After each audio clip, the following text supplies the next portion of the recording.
आज की यह कक्षा शास्त्री वर्ग के छात्र के लिए है। अभी महाभाष्य का पाठ चल रहा है। इसमें व्याकरण पढ़ने का प्रयोजन बतलाया जा रहा है। क्यों व्याकरण पढ़ा जाए, व्याकरण के द्वारा क्या होता है। ऐसे व्याकरण की परिभाषा भिन्न भिन्न प्रकार से दी गई है। हिंदी भाषा में जिस भाषा के द्वारा बोलना, लिखना, पढ़ना आए उसे व्याकरण कहते हैं। हमारे यहाँ संस्कृत वाङ्मय में खास करके एक परिभाषा दी गई है, व्याक्रियन्ते व्युत्पाद्यन्ते शब्दाः अनेन इति व्याकरणम्। भाष्यकार ने व्याकरण शब्द को शब्दानुशासन शब्द से संबोधित किया है, क्योंकि यह शब्दानुशासन शास्त्र शब्दों का अनुशासन करता है। शब्द जब अनुशासित हो जाते हैं, सिद्ध हो जाते हैं, तब जब हम उसका प्रयोग करते हैं तब वह उचित फल प्रदान करता है। जरा सोचिए, अन्य भाषाओं में व्याकरण पर इतना बल नहीं दिया जाता है, किंतु संस्कृत वाङ्मय में व्याकरण पर इतना बल क्यों दिया जाता है। इसके लिए आपको समझना चाहिए कि मैं कोई साधारण भाषा नहीं पढ़ रहा हूँ। यह देव भाषा है और देव भाषा अति प्राचीन भाषा है। जिस भाषा के माध्यम से हम देवताओं को अपने अनुकूल करने का प्रयास करते हैं, देवता लोग हम पर कृपा की दृष्टि करते हैं। अगर हम अपशब्द का प्रयोग करेंगे तो देवता कृपा की दृष्टि नहीं करेंगे, अपितु श्राप दे देंगे। उदाहरण के लिए मैं लौकिक भाषा में समझाता हूँ कि अगर मान लीजिए किसी का नाम कुंती है, कुंती, अगर मैं कहता हूँ कि कुंती दीदी जरा एक गिलास पानी ला दो, कुंती दीदी पानी ला देगी बहुत। अगर उसके जगह पर मैं कह दूँ ए कुत्ती दीदी पानी ला दो, बोलिए उसके ऊपर कैसा प्रभाव पड़ेगा। आपके द्वारा तो केवल अर्ध वर्ण का मिस्टेक हुआ है, किंतु उसके दिलो दिमाग पर क्या पड़ेगा। क्या वो पानी लाकर, मान ली पानी लाकर दे भी दे, तो क्या उसके अंतरात्मा पर कैसा प्रभाव पड़ेगा, या कभी सोचा है आप। बहुत बुरा प्रभाव पड़ता है। वह श्राप दे देगी, उसके अंतरात्मा आपको श्राप दे देगी। पानी तो ला करके दे ही थी, लेकिन अंतरात्मा से वह प्रसन्न नहीं होती। इसीलिए हम लोग व्याकरण शास्त्र पर इतना बल देते हैं, इसलिए कि यह व्याकरण शास्त्र शब्दों का अनुशासन करता है, शब्दों का साधुत्व प्रदान करता है। कहता है यह शब्द प्रयोग करने योग्य है, इसका प्रयोग करें, और यह शब्द प्रयोग करने योग्य नहीं है, इसका शब्द प्रयोग न करें। वैदिक युग में, अति प्राचीन युग में, जब से वेद का निर्माण हुआ तब से ही व्याकरण का भी निर्माण हुआ। कहा जाता है कि वेद का एक प्रमुख अंग है मुखम व्याकरण। यह मुख है, मुख के बिना किसी प्राणी का जीवित रहना संभव है क्या। उसी तरह से अगर व्याकरण नहीं होगा, व्याकरण लोग नहीं पढ़ेंगे, तब मंत्रों का सही सही उच्चारण नहीं कर सकेंगे, और जब सही उच्चारण नहीं कर सकेंगे तो आप जिस देवता को बुला रहे हैं, इंद्रदेव अत्र आगच्छ, अब वहां आपने कह दिया इंद्रदेव अत्र गच्छ। अब यह अपशब्द प्रयोग इंद्र को नहीं बुला पाएगा। इंद्र वहां ही बैठे हुए नारुष्ट हो गए हैं। इसलिए व्याकरण पढ़ने की आवश्यकता है। यहाँ भाष्यकार पतंजलि अपने महाभाष्य में एक उदाहरण देते हुए कहते हैं, ते सुरा ते असुराः। यहाँ असुर से मतलब जो व्याकरण पढ़ा हुआ नहीं है, या व्याकरण पढ़ करके भूल गया है, या व्याकरण पढ़ने के बाद भी प्रमाद करता है कि मैं ऐसा नहीं बोलूँगा तो क्या होगा, मैं अपशब्दे बोलूँगा। शब्द बोध तो हो ही जाता है। गौआ ले आइए या गाय को ले आइए, गौआ कहने से भी गाय का आनंद हो जाएगा, और गाय कहने से भी शुद्ध शब्द का भी आनंद तो हो जाएगा। इसमें कोई दिक्कत नहीं है। लेकिन शब्द के प्रयोग में जो दोष होगा, उस दोष के भागी आप होंगे। तो यहाँ ये बतलाते हैं, ते असुराः हेलयः हेलयः इति कुर्वन्तः पराबभूवुः। पुराने समय में एक उदाहरण देते हुए बतलाते हैं कि असुर लोग परमात्मा से मंत्र मांगे, उनको भी परमात्मा मंत्र देते थे, देवताओं को भी देते थे, क्योंकि परमात्मा के दोनों संतान हैं। लेकिन वह व्याकरण पढ़ा था या न पढ़ा था, या भूल गया था, या प्रमाद में हे अरयः, और ये शब्द होता है, और ये माने शत्रु होता है, उसका रूप है अरयः।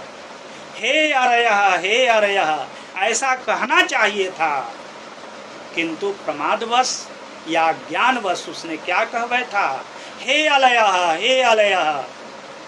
अरयः के जगह पर अलयः कहा।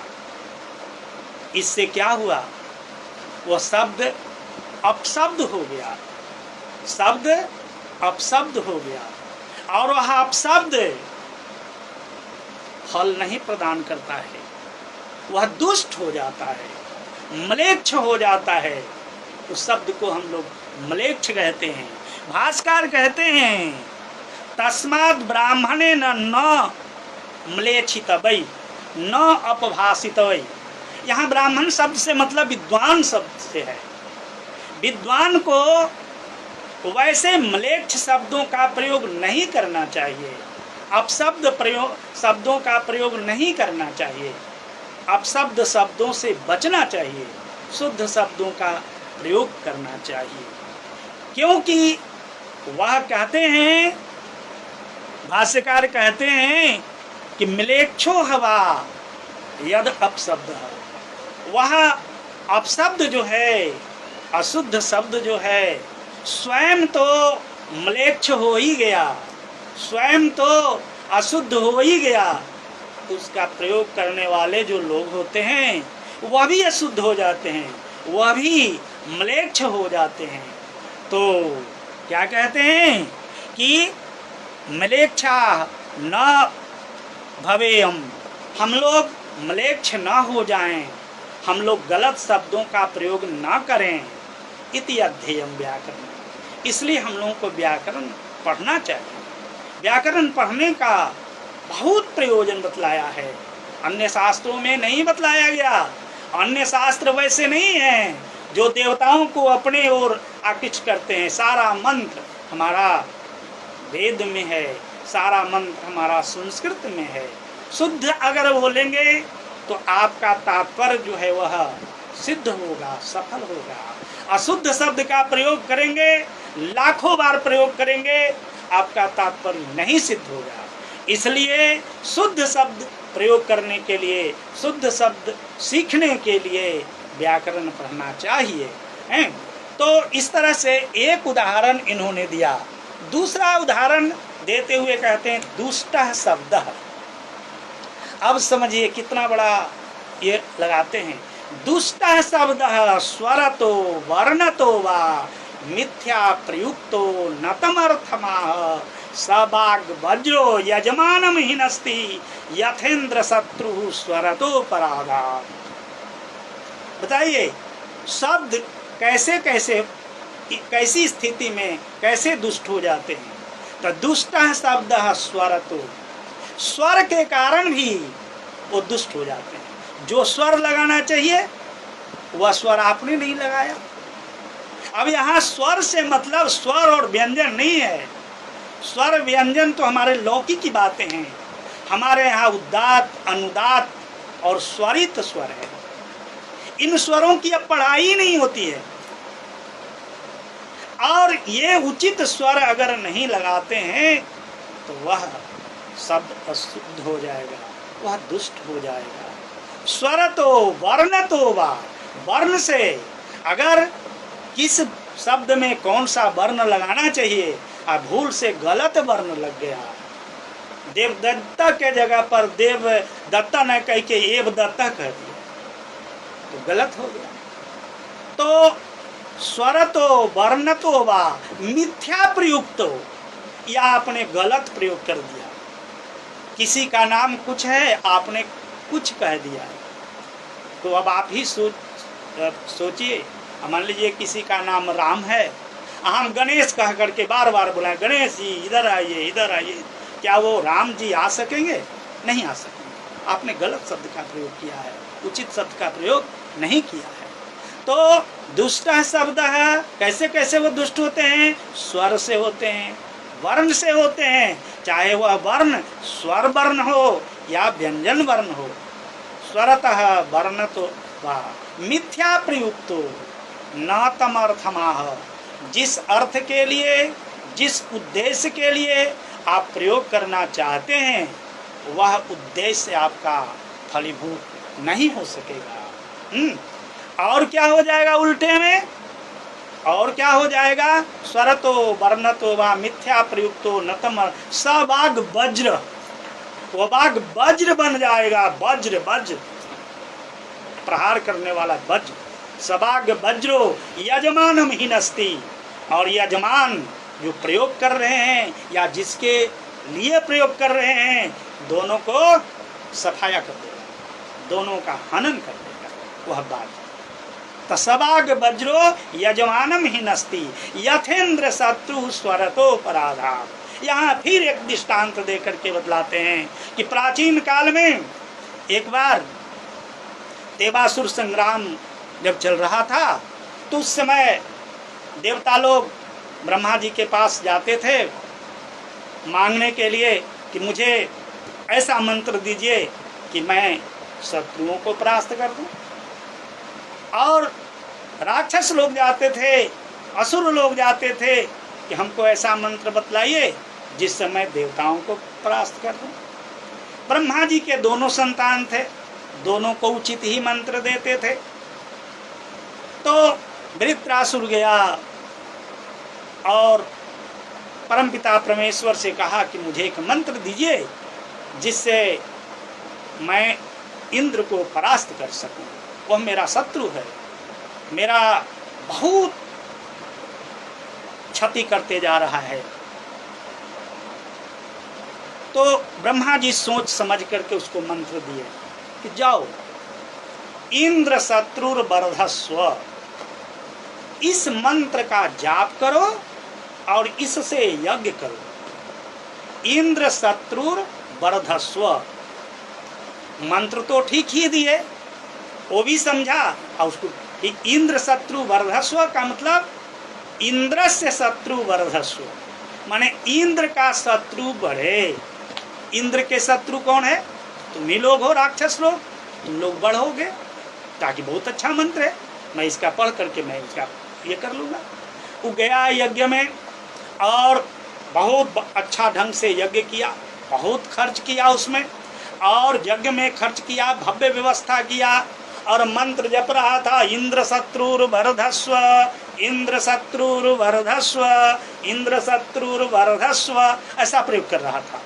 लेकिन उससे गलती हो गई। इसमें दो, इस पद का दो अर्थ होता है। एक अर्थ होता है इंद्र से शत्रु, इंद्र का शत्रु बढ़े, और इंद्र शत्रु बढ़े, इंद्र शत्रु, इंद्र जो शत्रु है वह बढ़े। संयोग से उसका यही हो गया, इंद्र का शत्रु नहीं, इंद्र जो शत्रु है वो बढ़े। इंद्र शत्रु वर्धस्व, इंद्र शत्रु वर्धस्व, ऐसा मंत्र प्रयोग करने लगा। तो क्या हुआ, इंद्र जो शत्रु था वृत्रासुर का वही बढ़ गया, और इसका तो ह्रास या यथावत जैसा था वैसे ही रहा। अब विकास किसका हुआ, इंद्र का हुआ। यज्ञ किया वृत्रासुर ने देवताओं पर विजय प्राप्त करने के लिए, और उस यज्ञ का फल किसको मिल गया, देवताओं को मिल गया, वृत्रासुर को नहीं मिला। यह कैसे हुआ, तो देखिए इंद्र शत्रु वर्धस्व, इस मंत्र में उदात्त और अनुदात्त स्वर का फेरा है, ह्रस्व दीर्घ और ये सब का फेरा नहीं। अगर मान लिए उदात्त स्वर बोलते हैं तब पुरुष होता है, अनुदात्त बोलते हैं कर्मधारय होता है। तो स्वर के फेरा से स्वर उसने गलत प्रयोग कर दिया, इसलिए ये तत्पुरुष समास इंद्र का शत्रु बढ़ो यह नहीं अर्थ हो करके इंद्र जो शत्रु है यह बढ़े, ऐसा अर्थ हो गया और वह पराजित हो गया। भाष्यकार पतंजलि देखिए कहाँ से दृष्टांत ला करके हम लोगों को ये दिए हैं और बतलाए हैं कि ऐसा अपराध हम लोगों से न हो जाए। हम लोग कम से कम शुद्ध शब्द का प्रयोग करें। वैदिक कार्यक्रम में तो करें ही, लौकिक कार्यक्रम में भी किसी बड़े नेता के पास, किसी मान लीजिए महापुरुष के साथ जाकर के विनम्रतापूर्ण बात करते हैं, शुद्ध शब्दों का प्रयोग करते हैं, महात्मन हाथ जोड़ करके उनकी प्रसन्नता होती है। तो आओ आओ कहाँ से आए हो, प्रसाद देते हैं। और उसे जो है महात्मा ऐसा करे कह दीजिएगा तो आपको प्रसाद क्या देंगे, वो श्राप दे करके वहाँ से भगा देंगे। तो इतना महत्व है शब्दों में, शब्द में शक्ति होती है, शब्द में शक्ति होती है। वह शक्ति अनुकूल कि प्रतिकूल, अनुकूल यदि अनुकूल शब्दों का प्रयोग करते हैं तब तो अनुकूल अर्थ प्रदान करता है, और प्रतिकूल का करते हैं तब प्रतिकूल अर्थ प्रदान करता है।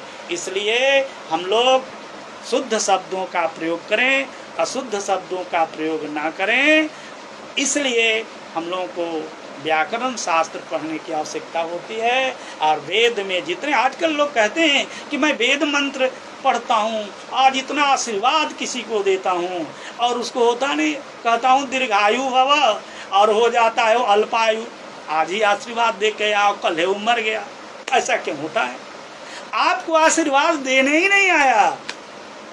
आशीर्वाद देने का भी तरकीब है, कहाँ उसमें उदात्त का प्रयोग करें, कहाँ अनुदात्त का प्रयोग करें, आप नहीं जानते हैं। आप गलत प्रयोग करके आपने वो दे दिया, वह आशीर्वाद तो उसके लिए श्राप बन गया।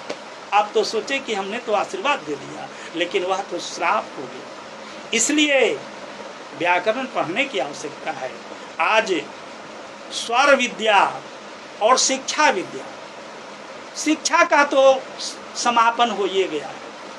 सब लोग कहते हैं शिक्षा निकेतन है, शिक्षा मंत्री है, शिक्षा विभाग है, लेकिन शिक्षा का अर्थ जानता ही नहीं है। शिक्षा तो एक अंग है, जिस तरह से व्याकरण है, ज्योतिष है, निरुक्त है, छंद है, उसी तरह से शिक्षा है। और शिक्षा का काम क्या है? उस शिक्षा के माध्यम से यही बतलाया जाता है कैसा, कहाँ, किस प्रकार का शब्द का प्रयोग करें। शिक्षा में वर्णोच्चारण शिक्षा, वर्ण से लेकर शब्द से लेकर वाक्य के उच्चारण तक की शिक्षाएं दी गई हैं। कहाँ कैसा शब्द का प्रयोग करना चाहिए जो बिल्कुल सार्थक हो, फलीभूत हो। ऐसा नहीं करने से आज बड़े बड़े जाज्ञिकों का, बड़े बड़े नेता महात्मा बहुत बने हुए हैं, लेकिन व्याकरण का अध्ययन नहीं है, या तो व्याकरण को भूल गए हैं या प्रमाद में है। ये होगा क्यों नहीं, ऐसा मैं मंत्र बोल दूंगा, नहीं क्यों होगा। प्रमाद में आप बोल दिए, ह्रस्व के जगह पर दीर्घ और दीर्घ के जगह पर ह्रस्व, उदात्त के जगह पर अनुदात्त, तब उसका फल नहीं मिला। नहीं मिलो, मंत्र बेकार है, मंत्र से तो कुछ होता ही नहीं है।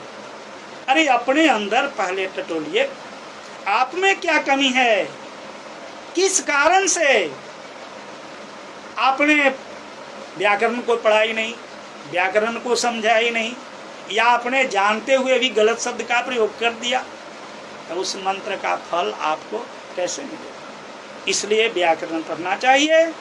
तो हम लोग अभी व्याकरण अध्ययन का प्रयोजन कर रहे हैं। थोड़ा इसको रुचिकर बना करके मैं आपके सामने प्रस्तुत करने का प्रयास कर रहा हूँ।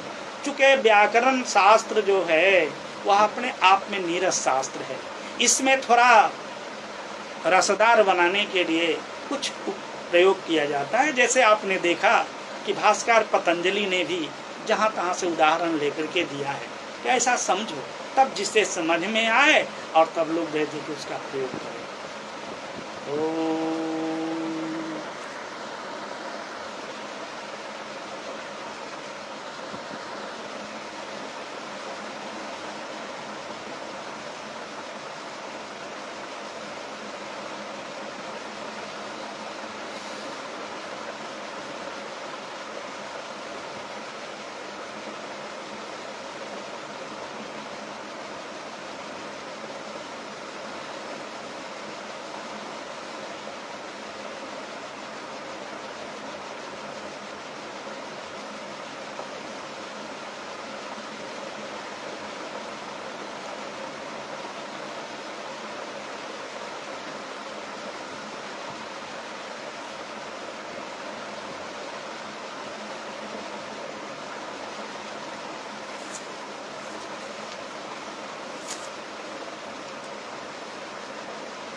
दीपा, ये दीपा कहाँ चल रहा है? अरे तुम बुलाओ ना इसको, फिर नया खोलना है ना।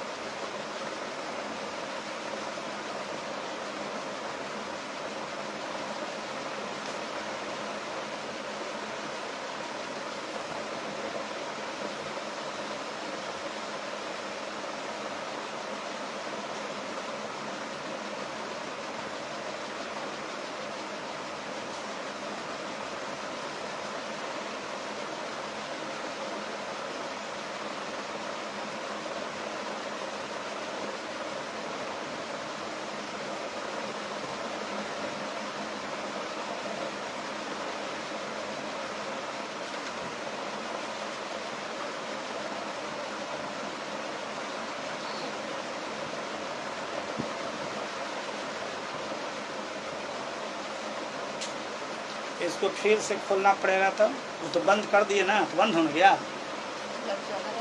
है, बंद है, बंद है, बंद है।